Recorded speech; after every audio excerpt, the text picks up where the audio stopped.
Morning everybody, Phil Henry here from the Capricornia Chamber of Commerce, as always with our President Jason Foss. Good morning, Jason. Good morning, Phil. Good morning everyone. It is the 6th. What day is it? It's Thursday. It's Thursday the 6th of March.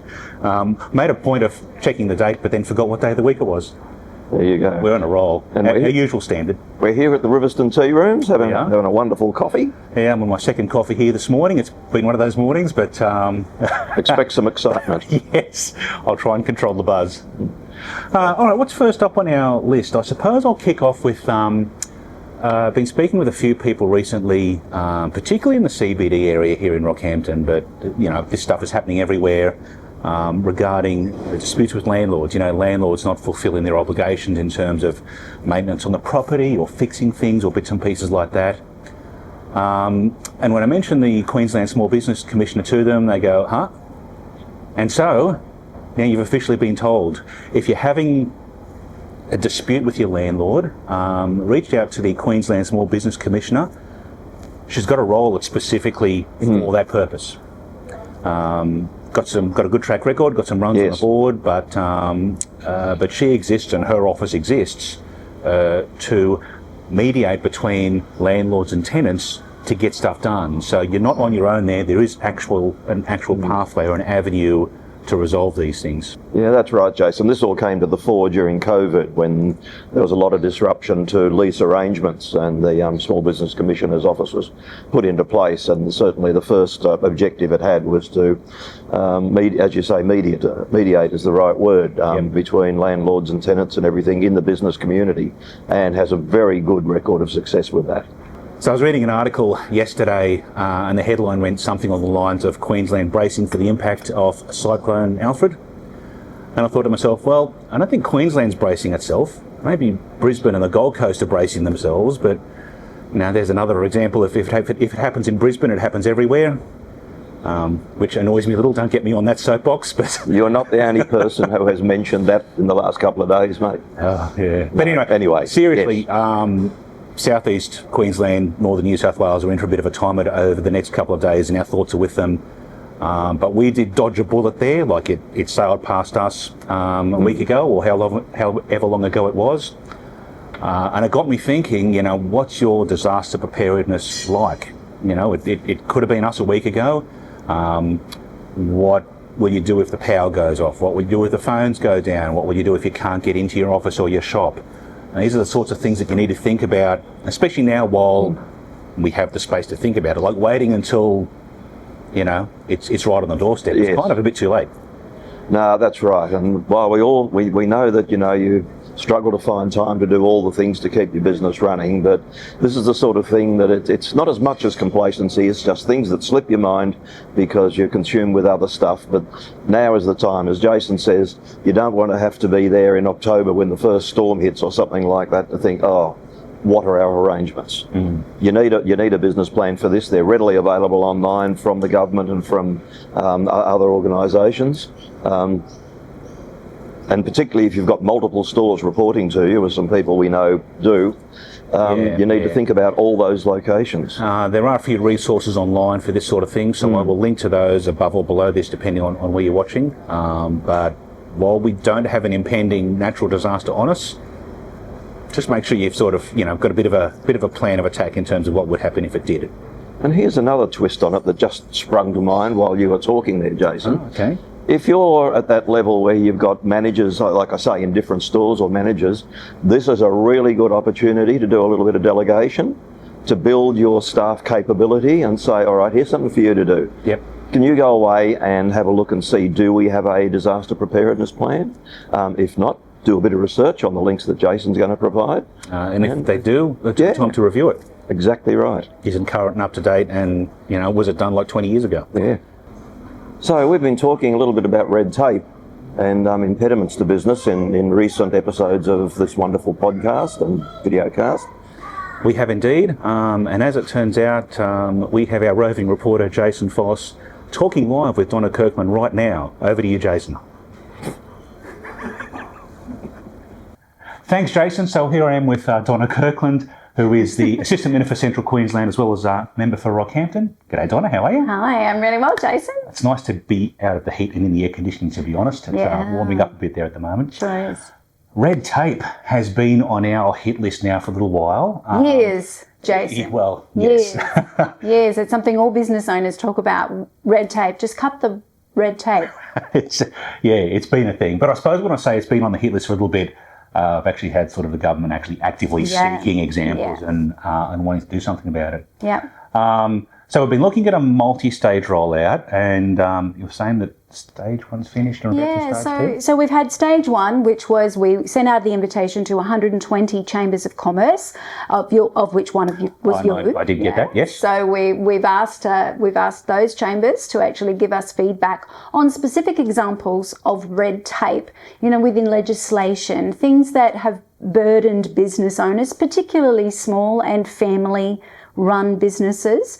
We're very keen to know what those exact examples are so that we can go to those pieces of legislation and rake through and cut out the red tape. So we've got, for the first time ever, on the budget line, there is money allocated to our task force for cutting red tape. Yeah, okay, yep. Yeah, so that was phase one. Phase two is now extending the invitation for those same submissions to come from small and family businesses, and that's why we're talking today. Excellent, all right. So I know, I've spoken to a few members to get some information, back to Steve Minikin's office. But you may have seen in some circulars, or if you haven't, we're telling you now, if you're affected by, bad examples of red tape, nuisance red tapes that's a pain, head to the Queensland Small Business Commissioner's website. Managed to get that out this time. Yeah. And I'll put a link to that above or below, depending on where you watch this. You can basically let them know there, like what's a dumb example of red tape that, as you mentioned before, Donna, that's tying you to your desk and stopping you from doing what you're in business to do. Keeping you off tools, doing what you're meant to be doing. I'm a business owner. I know that's frustrating. There's so many things. So the other point to consider is, I've got a government here who's actually seeking input on red tape. And I know that in many cases, you might feel like you report these things and nothing ever happens and nothing gets done. Well, I suppose I've got Donna on the spot here now. If you report these things and nothing happens within a reasonable time frame, 6, 12 months, whatever, guess whose door we can knock on and say, hey, nothing's happened here. Please don't feel apathetic about it. Like we're trying to make some changes here. Yeah, no, the Crisafulli government is very much about empowering small and family business, because we know that those businesses keep our community running, and we want them to be productive. We want them to be profitable. We want them to be successful, because then they go ahead and grow and they employ more people.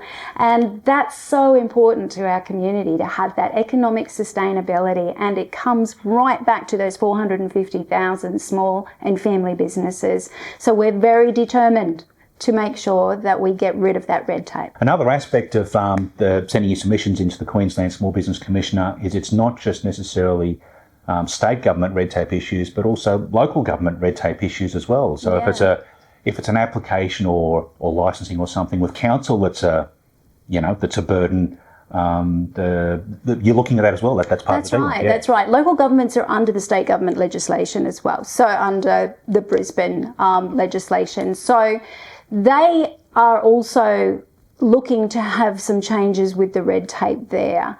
And so are we, because at the end of the day, every touch point for every business that is a pain in the neck, that costs you time, it costs you money, as well as all of those extra licensings, where there's duplication of licensing, where there's duplication of reporting, all of those things need to be entered into this submission that you might want to make, be it local government or state government. We've in fact put such an emphasis on the local government red tape that we have one gentleman, Andrew Chesterman, who's been consigned with the job of going through to local councils and finding out what they've identified as red tape. And those red tape, we say it over and over again, but what is it? And that's the whole crux of this, Jason. Yep. We want to know from you, the consumers and the users of this legislation and the acts and the system that you need to operate in. We need to know from you your specific examples so that we can fix it. Thanks again, Donna, for joining us this morning. Before we go, Before we go? yeah, so can I just say No, you that can't.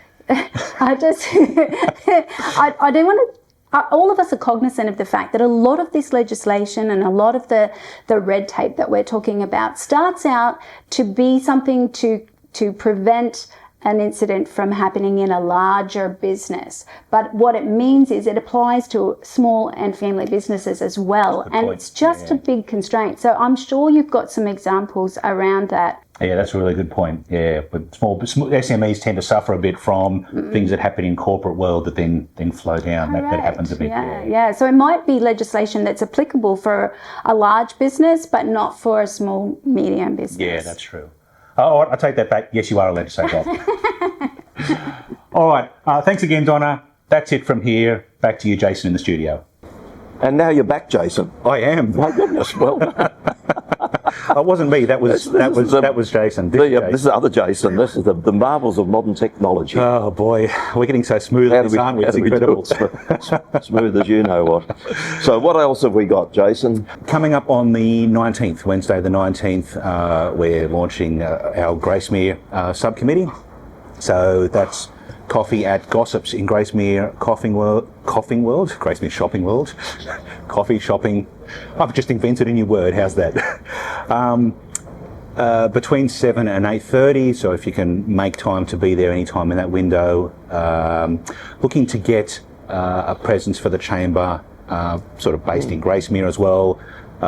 Identifying issues specific to Gracemere, dealing with concerns of Gracemere business owners out there. So if you have a shop up and down Laurie Street or any of the surrounding side streets, maybe inside Shopping World itself, the Gracemere industrial area, we would love to see you there on the 19th. That's at Gossips inside of Gracemere Shopping World. Because, things are moving in Gracemere at the moment, but it has not been without its issues recently. I'm just thinking back to sort of, the roadworks that were there some time ago, or relatively recently. If things like that happen, it's beneficial to everybody if the chamber has a presence and we can know what's going on and feed it through to the right people and, get some things dealt with. But it's important to engage with us before that happens. Kind of like cyclone preparedness, I suppose. That as well. Don't wait till it happens. Let's make sure we've got relationships and pathways established before the need arises. So we'd love to see things progress further in Gracemere, so make sure you are there on the 19th. Good idea. And of course we've got our regular coffee too. We do indeed, and it's very regular because this is a leap year, so It's actually the same date as last month. it's the same date, which is the 26th of March, and it's going to be in Yeppoon, I believe, Jason, but It is in Yeppoon. the actual venue still to be locked in, I do know tentatively what the venue is, but it hasn't been confirmed with me yet. so we can't share that. I'm not going to share it just yet. But it's somewhere that we have never been before. And if it's where I think you think it is, it's a wonderful venue. It is a really nice spot, yeah. I only sort of discovered it for the first time about a month or two ago. No. A little hidden gem. Yep. Locals will probably go, hidden gem, what are you talking about? Yes. But it was for me anyway. I've been there many times, Jason. Yep, Yep. somewhere we've never been before, definitely stick it on your calendar. Yep. So that's Wednesday the 26th of March. Now, if you're not already subscribed to the email newsletter, go to our website, scroll all the way to the bottom of the page, and you can sign up to get the email newsletter there. It goes out once a week. That's the best place to stay up to date when we confirm these things. Yep. But by the next time we shoot a video like this, we will know. We'll know. We will know. Yes. And then you will know, but you'll probably know before that because you've already subscribed to the email newsletter, haven't you? Your logic is in something or other. I was going to say impenetrable. My but- logic is improbable. Yes. All right. All right. Is that about enough for us I this think week? it is. So I think it's goodbye from him, And it's goodbye from me. and it's goodbye from other you It's goodbye from the other me. and me. So yeah. See you later.